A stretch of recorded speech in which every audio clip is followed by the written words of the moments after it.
Assalamualaikum warahmatullahi wabarakatuh. Alhamdulillahirabbil alamin, hamdan yuwafi ni'amahu wa yukafi mazidah. Ya Rabbana lakal hamdu kama yanbaghi li jalali wajhikal karim wa azimi sultanik. Rabbi shrah li sadri wa yassir li amri wahlul 'uqdatam min lisani yafqahu qawli. Allahumma shalli ala sayidina Muhammad wa ala alihi wa sahbi ajmain. Amma ba'du. Muslimah, pemirsa TPRI Kalimantan Selatan, kita bertemu lagi dengan kajian Fikih Mar'ah yang pada kesempatan ini kita akan membicarakan bagaimana hukumnya apabila seseorang telah menikahi seorang perempuan, kemudian telah terjadi pergaulan di antara mereka, terjadi jima di antara mereka. Apakah hal ini berpengaruh pada pernikahan laki-laki tersebut jika dia ingin menikahi anak perempuan dari perempuan yang sudah dia nikahi tersebut, atau dalam bahasa sehari-hari kita bisa mengatakan apakah dia boleh menikahi anak tirinya gitu. Jadi jika perempuan tersebut mempunyai anak, karena kalau anak kandung kan sudah jelas hukumnya bahwasanya tidak boleh atau haram menikahi anak kandung. Sebelum kita membicarakan lebih jauh hukum ini, kita akan membicarakan dulu apa yang dimaksud atau definisi dari anak tiri dalam hukum Islam. Dalam Kamus Besar Bahasa Indonesia atau KBBI, itu anak tiri didefinisikan sebagai anak bawaan suami atau istri yang bukan hasil perkawinan dengan istri atau suami yang sekarang, melainkan dari hasil perkawinan dengan istri atau suami yang sebelumnya. Nah, jadi bukan anak dari suami atau istri sekarang, tapi dari suami atau istri dalam perkawinan yang sebelumnya. Nah, kemudian di dalam kitab fikih seorang ulama yang bernama Syekh Said Sabiq, beliau juga mengatakan bahwa yang dimaksud dengan kalimat robaib dalam Al-Quran berbahasa Arab itu adalah merupakan bentuk jamak dari kalimat robibah yang memiliki arti adalah anak tiri, dan anak tiri itu adalah anak istri yang lahir dari suaminya yang terdahulu. Nah, jadi dalam menafsirkan kalimat robib, beliau mengatakan bahwasanya itulah anak dari istri yang dilahirkannya dari perkawinan dengan suami yang sebelumnya. Kemudian Imam Al-Hafiz juga mengatakan bahwa yang dimaksud dengan robibah atau anak tiri itu adalah anak perempuan dari istri, dan robib itu adalah anak laki-laki dari istri dari pernikahannya dengan suaminya yang sebelumnya.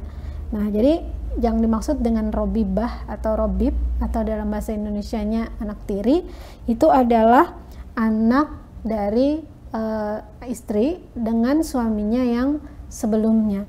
Nah, karena itulah dalam hukum Islam yang dinamakan anak tiri itu adalah anak dari salah seorang, baik itu suami atau istri, dari hasil perkawinan sebelumnya dengan suami atau istri yang terdahulu. Nah, dan secara hukum setelah ada perkawinan yang kedua ini, dia memiliki hubungan dengan perkawinan yang baru, perkawinan yang sah oleh ayah atau ibunya. Nah, jadi anak bawaan dari istri atau bawaan dari suami ini berstatus sebagai anak tiri dari keluarga atau perkawinan yang baru dari ayah atau ibunya. Nah, jadi itu yang dinamakan sebagai anak tiri. Kemudian bagaimana hubungan atau hak dan kewajiban antara anak tiri dengan ayah tirinya atau anak tiri dengan ibu tirinya. Nah, adapun hak dan kewajiban dari anak tiri perempuan kepada ayah tirinya, itu hubungan keduanya itu adalah hubungan silaturahim. Jadi mereka hanya diwajibkan untuk saling menghormati kemudian memperlakukan dengan baik dalam pergaulan sehari-hari, dan saling menganggap sebagai salah satu keluarga yang baru. Nah, jadi dalam Islam secara umum kita dianjurkan, diwajibkan untuk berbuat baik kepada sesama muslim. Apalagi ini adalah yang kita pergauli ini adalah ada hubungan keluarga baru, yaitu sebagai anak atau sebagai ayah. Nah, maka hak untuk dihormati atau hak untuk ditaati itu lebih diperhatikan daripada hanya sebagai sesama muslim. Nah, hanya saja hak untuk misalnya nafkah atau melayani dan diwajib untuk ditaati itu tidak ada di antara keduanya. Jadi ayah tiri itu tidak berkewajiban untuk menafkahi anak tirinya gitu, dan tidak juga anak tiri berkewajiban untuk melayani kepada ayah tirinya. Jadi berbeda terhadap, jadi kalau anak tiri itu berbeda kewajiban dia berbakti kepada ibunya yang ibu kandung dan kepada ayahnya yang merupakan ayah tiri. Nah, kemudian tetapi untuk berbuat baik itu tetap untuk dianjurkan, bahkan mendapat pahala yang sama dengan kita berbakti atau berbuat baik kepada orang tua kandung kita. Hal ini ketika Imam Syekh Ibnu Baz rahimahullah ta'ala beliau ditanya tentang hal ini, maka beliau mengatakan diharapkan bagi seseorang yang tinggal bersama tidak hanya dengan anak-anak perempuannya, tapi juga dengan saudara perempuannya, bibinya, atau orang lain yang membutuhkan, kemudian dia memperlakukan mereka dengan baik, memberi makan, memberi minuman kepada mereka, memberi pakaian kepada mereka, dan mendapatkan pahala sebagaimana yang disebutkan oleh Rasulullah SAW tentang seseorang yang menanggung 3 anak perempuan. Jadi beliau mengatakan bahwasanya sama pahalanya dengan menanggung 3 anak perempuan atau 2 anak perempuan atau 1 anak perempuan, karena mereka akan mendapatkan pahala, bahkan pahala yang lebih besar, karena ada ayat-ayat atau hadis-hadis yang menunjukkan bahwasanya kita harus berbuat baik kepada orang lain, apalagi yang kita pergauli ini adalah anak kita. Jadi keutamaan untuk berbuat baik kepada orang lain itu juga berlaku untuk berbuat baik kepada anak tiri atau ayah tiri. Nah, muslimah, pemirsa TPRI Kalimantan Selatan, kita telah membahas tentang apa yang dimaksud dengan anak tiri dan kemudian apa yang menjadi hak dan kewajiban dari anak tiri atau ayah tiri. Kemudian kita akan membahas apakah boleh seorang ayah tiri itu menikahi anak perempuan, atau apa pengaruh dari pernikahan seorang laki-laki dengan ibunya terhadap keinginan untuk menikahi anaknya. Kita akan bahas lebih jelas setelah jeda berikut.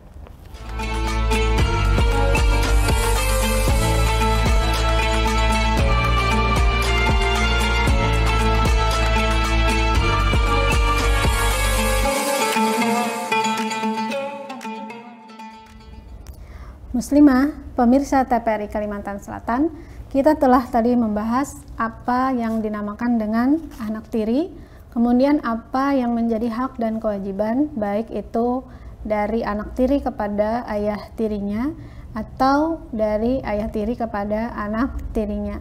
Kemudian jika misalnya suatu saat seorang ayah tiri ini ada keinginan untuk menikahi seorang anak tirinya gitu.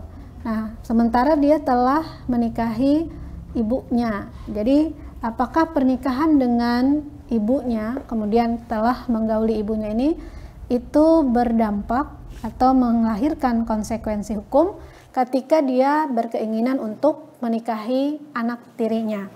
Dalam hal ini, seorang anak tiri itu menurut ulama haram untuk dinikahi ketika seseorang sudah menggauli ibu dari anak tersebut.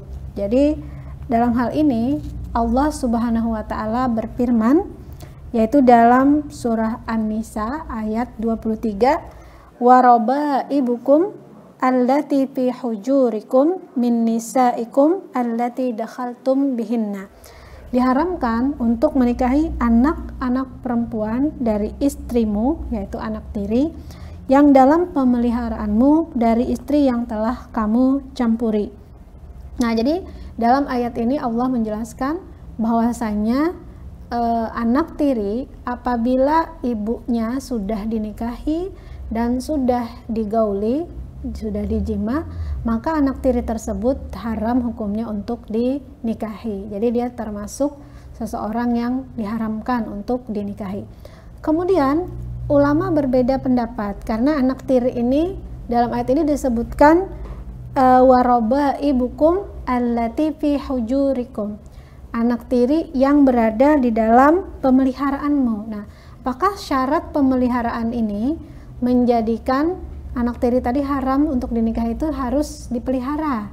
Atau kalau tidak dipelihara, maksudnya mungkin dia ikut bapaknya dari perkawinan yang telah lalu atau ikut neneknya, berarti kan tidak dipelihara. Nah, apakah anak tiri yang seperti itu boleh untuk dinikahi? Nah, ini juga ulama berbeda pendapat. Para ahlul ilmi atau para ulama itu dalam hal persyaratan tadi dipelihara atau tidak dipelihara, diasuh atau tidak diasuh ini, mereka ada dua kelompok.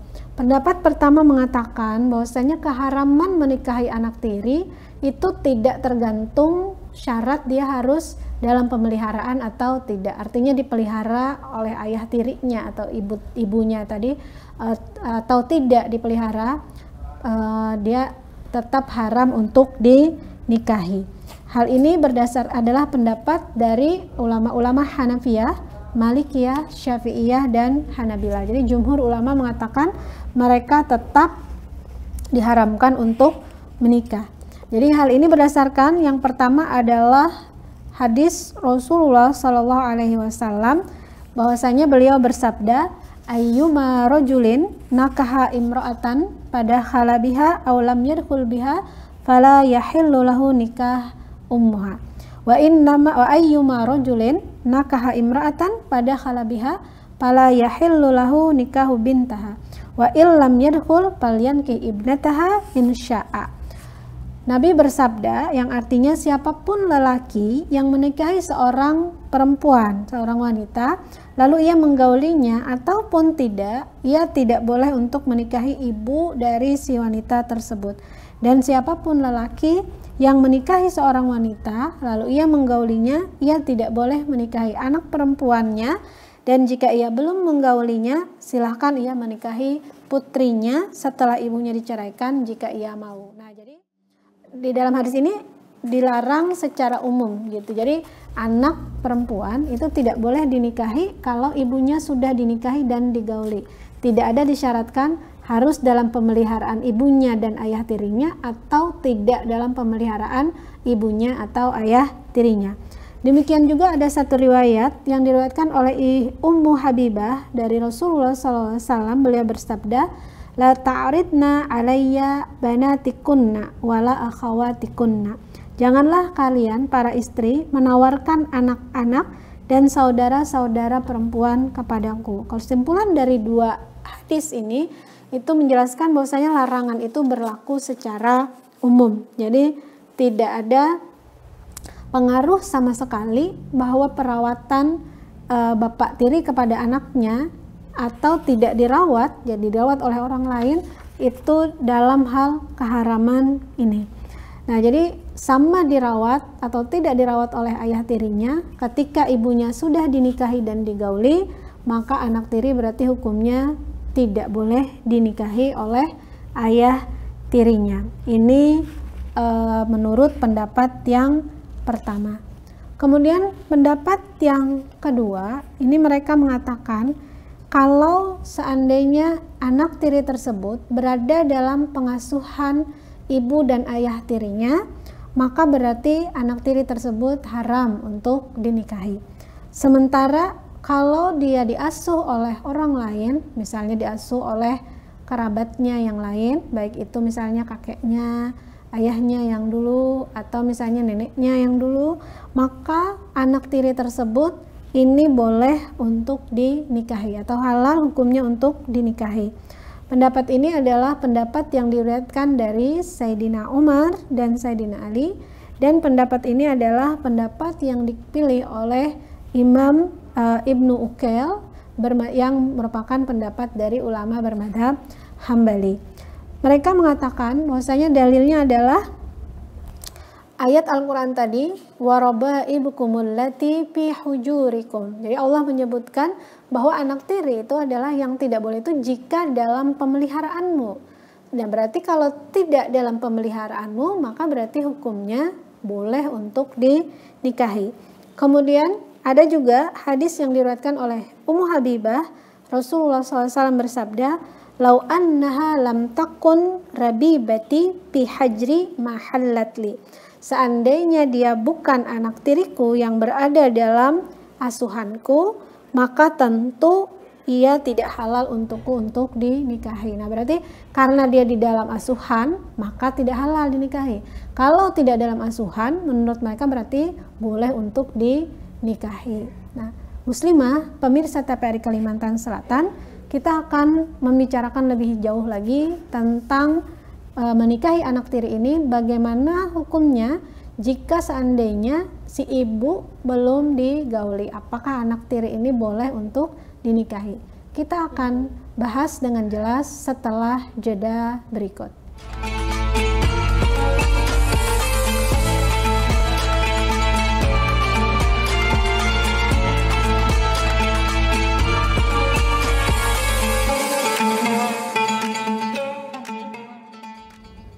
Muslimah, pemirsa TPRI Kalimantan Selatan, kita tadi telah membahas bahwasanya yang menjadi persyaratan dalam ketidakbolehan atau pengharaman untuk menikahi anak tiri ini adalah jika ibunya yang pertama sudah dinikahi, kemudian jika ibunya sudah digauli. Nah, jadi kalau dinikahi dan digauli, maka ulama sepakat bahwa hukumnya anak tersebut haram untuk dinikahi oleh seorang laki-laki.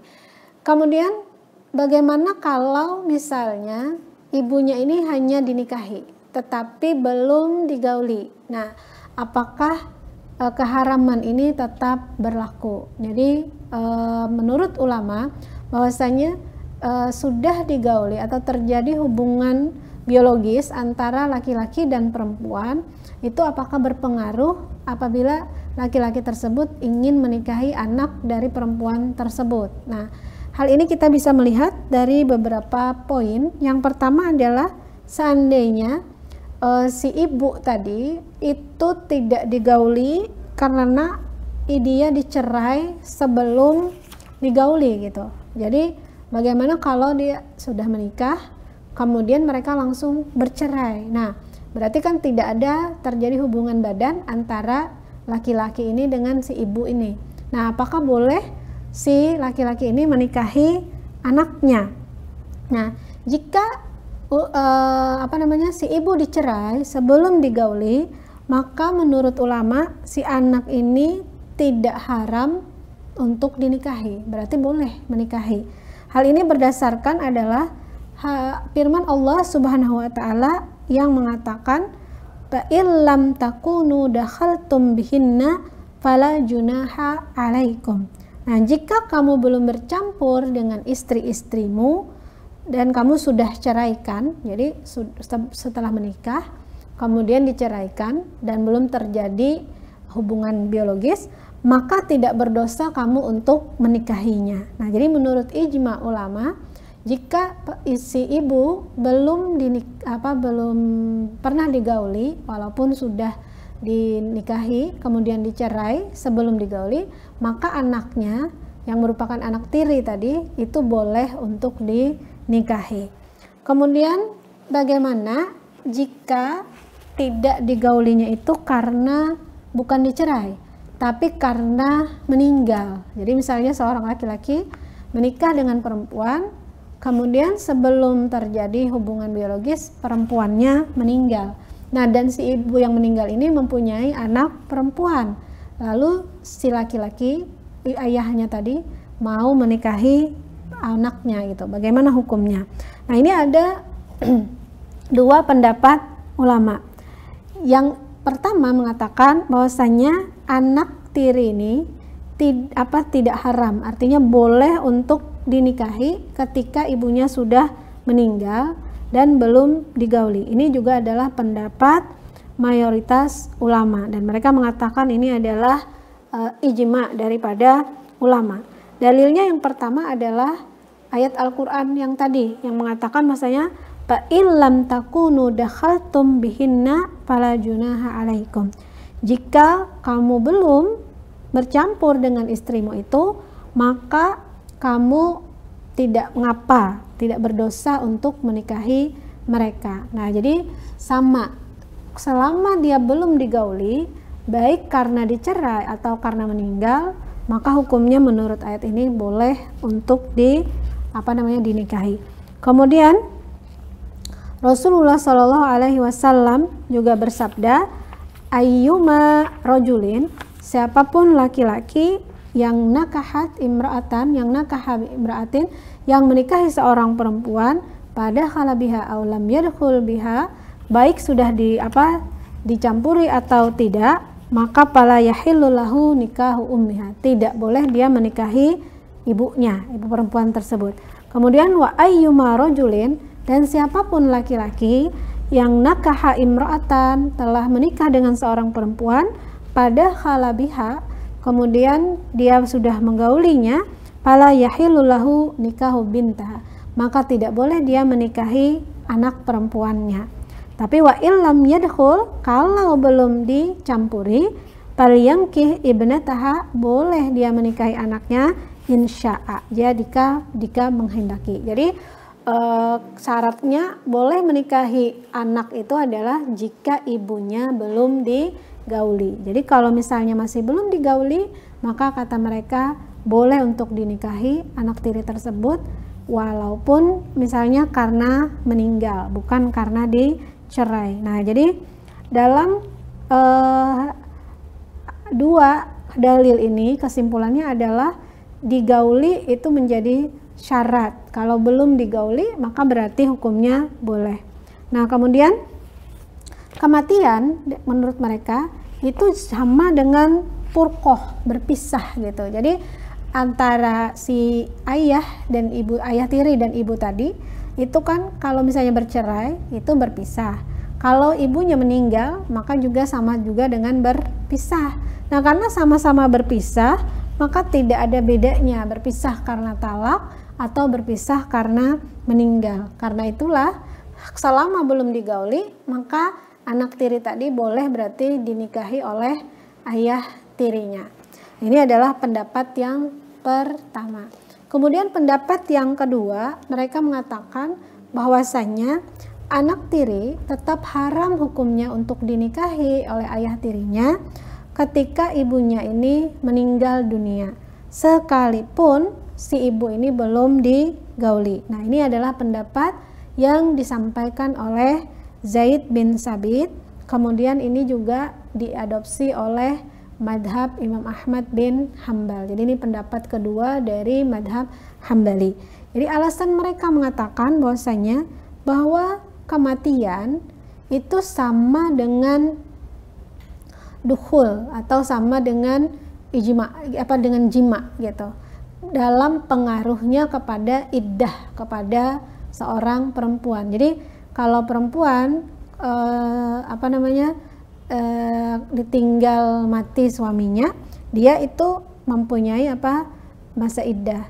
Kemudian kalau perempuan sudah didukhul oleh suaminya, dia juga mempunyai iddah. Nah, jadi karena ada pengaruh itu, maka baik dia meninggal atau karena dia dicerai, maka tidak boleh untuk dinikahi anak tirinya gitu, sekalipun misalnya dia belum digauli, ibunya belum digauli. Jadi sama saja antara meninggal atau tidak meninggal, dicerai, sama-sama tidak boleh untuk dinikahi. Ini adalah pendapat yang kedua.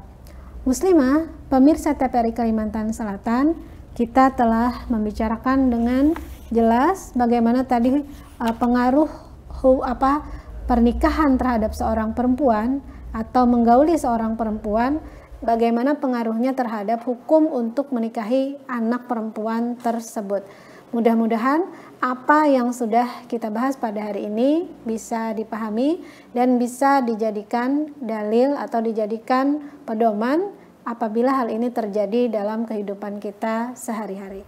Kita tutup pertemuan kita hari ini dengan sama-sama berdoa. Subhanakallahumma bihamdik, asyhadu an la ilaha illa anta, astaghfiruka wa atubu ilaik. Wassalamualaikum warahmatullahi wabarakatuh.